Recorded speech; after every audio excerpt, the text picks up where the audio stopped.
Jaram hino ɗo taarika fiima antu heɗito moƴƴa.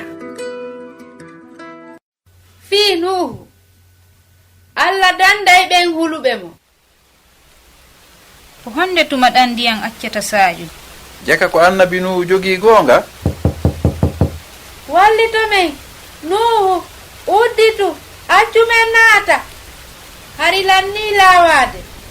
Allah tigi hombi baafalngal. Yimɓe ɓen heɗitanooki. Jooni noon hiɓe haani ronditaade battane mum ɗen.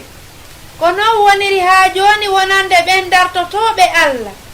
Jiyeɗen no ɓeydoo tun no ɓeydoo. Fof feƴƴiri wano Allah daalirnoo noon tigi. Balɗe 40 jemma e ñalorma ndiyam e ndiyam tun. E nder ko tamaw maɓɓe on boni kon. Yimɓe ɓen njawi ka dow cuuɗi e ka hoore pelle.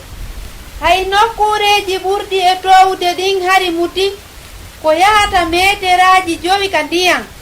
Kala ko wuruno waamere nde re'i. Ko annabi Nuhu tun eɓe wondunoo ɓen ka laana hisinano. Ko ɓay hitaande timmi si ndiyam ɗam fuɗɗi ɗuytaade. Mi annda si haa jooni leydi ndin no yoori. Mi imminay kayaaru. Nuhu waɗiri noon kadi e fee gabooru.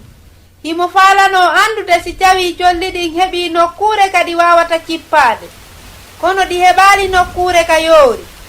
Ɗi yiltitii ka laana. On sayi hontere feƴƴi. Yo mi wiirin kadi gabooru goo. Ndaaru ndu arti hindu maɗɗi kaakol haakowol. Jooni heddaaki buye. En waawa yaltude ka nder laana. Ɓay Nuhu accitii gabooru ndun ndu wiiri tammum ɗum. Ndu artaali hankadi. Ko hitaande timmi. Ndiyam ɗan ɗuyti. Tawi leydi ndin yoori. Hande kadi mi re'irta leydi ndin waamere ndiyam. Yeru aduna on lannaali. Setto e dabbude. Jaangol e nguleeni. Ndungu e ceeɗu.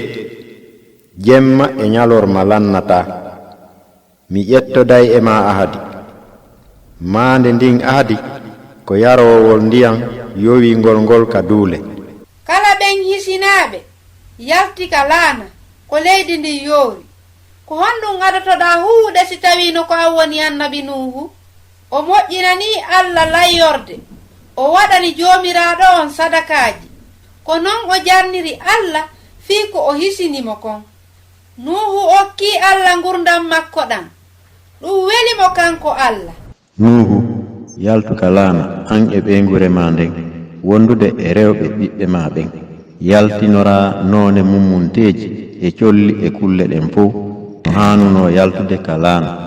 Heɓe ɓiɓɓe ɗuuɗon hebbinon aduna on. Yarowol ndiyam aranongol yaltitika kammu. Ko mbaadiiji laɓaaɗi ni honno. Nden nyande en anditay fii ko Allah woni kon sella findeejo. Ko hunnoowo konngol makko ngol. Hiɗen waawi hoolorde mo. 100 e nder 100 kala.